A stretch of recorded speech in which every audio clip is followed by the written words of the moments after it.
Hey everyone, welcome back to the Whiskey Pete Project. It's been a few weeks. Like I said, we went to Matt's and then I went on vacation and we're just flat out busy and we haven't got back to doing some filming, so I apologize about that. But we got it back in on our pit right now.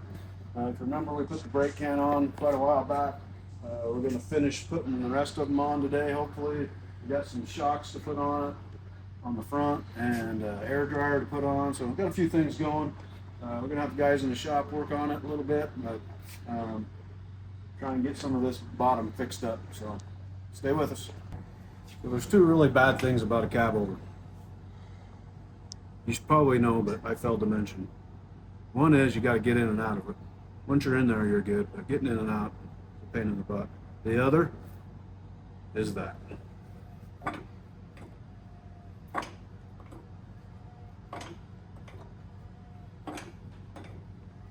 But once it's up there, they're pretty nice to work on. Hey, we're in the parts room showing Deegan here what to grab for these brake cans. If you remember, I used these fittings before. You know, it's not gospel that you have to use these. I like these. The crimp-on ones work great too. This is just nice to make your own line, especially when you're on the side of the road and you can do it right there. But there's a few things with these. First of all, there's different sizes. So this is for 3/8 hose, which is what we're using. Okay, they do make one for 1/2 inch hose. So this spring would be bigger around. But that's for 3/8 hose. And then this fitting can change too. So this is 3/8 pipe, but it could be 1/2 inch or 1/4.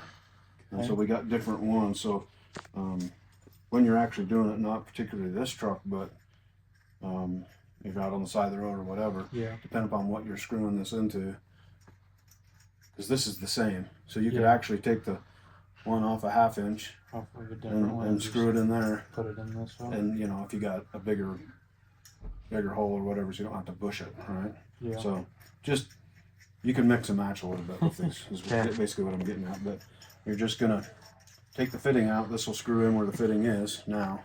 Okay. It's got a ferrule in it, so you want to make sure you get that in there. And you just run the hose through, bottom it out there, and then screw it down. And you just want to make sure that this bottoms out here so it gets the crush on the ferrule good. Okay. And then you should be good.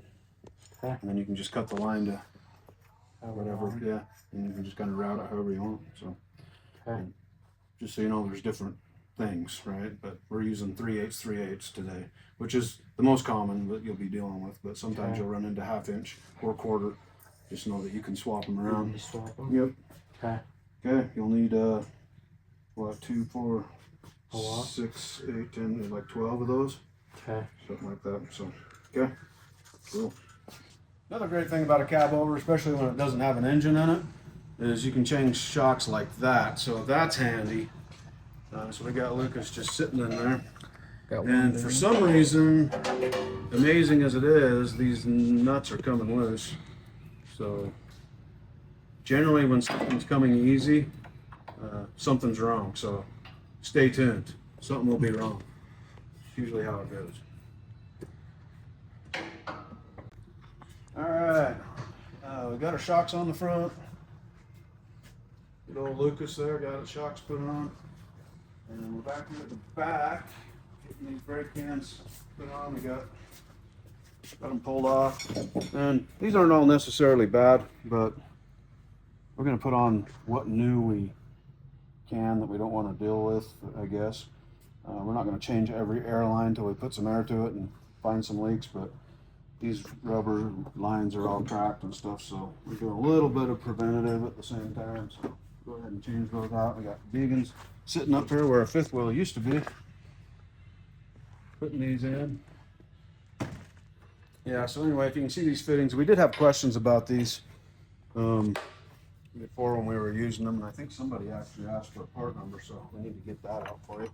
But yeah, basically you just cut the rubber line. These are DOT approved, so they're okay that way, but little springy end, which I like, that you know, if you catch it on something, at least it flexes a little bit. But you're just gonna, this is its own fitting and everything, so you take the fitting out that was in there, which is like that for the other line, and you just screw that right in.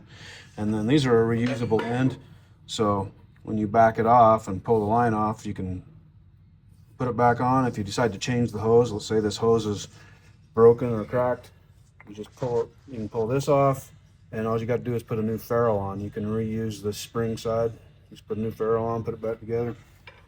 So as far as changing the hose next time, you're in it a couple dollars in the rubber hose, probably $5, and a 50-cent ferrule or something like that, and you can put it back together. So makes things a lot cheaper next time around. If you just need to replace a hose, you don't have to crimp ends on, all that kind of stuff.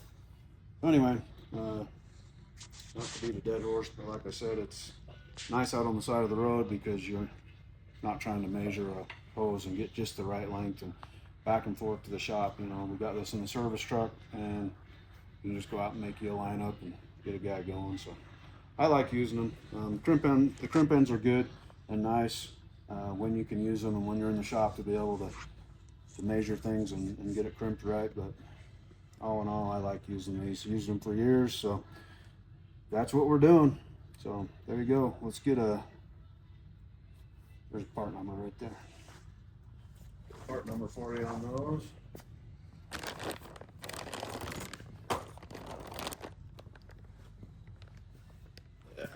Anyway. So, of course, this is just the 3/8.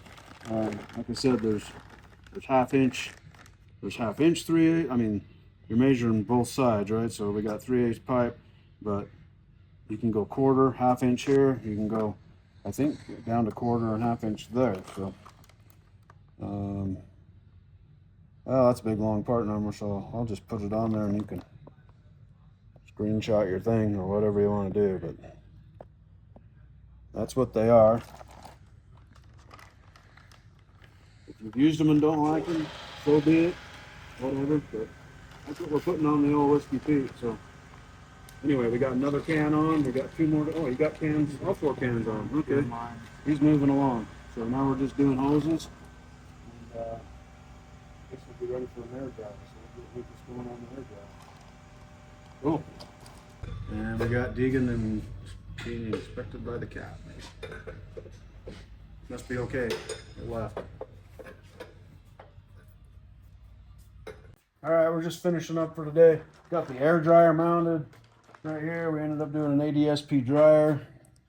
That's mounted. It's not plumbed yet. We'll get that plumbed. Another video, but that's where we're going to put it. And we're just finishing up the last of the lines over here on our brake cans. And then what did we do? Oh, we got the shocks put on also. So we got a 5th wheel we got to redo. Still debating on that one because it's almost as easy to buy one as it is to rebuild it, but for video purposes, and you can see how the rebuild goes, we'll probably rebuild the one we had. Still up in the air a little bit, but yeah, more Whiskey Pete to come. We got a lot to do still, lots of things to put on, fuel tanks and stuff like that. Not to mention the engine and transmission to even be able to drive it down the road. So keep watching. Thanks for watching, and see you next week.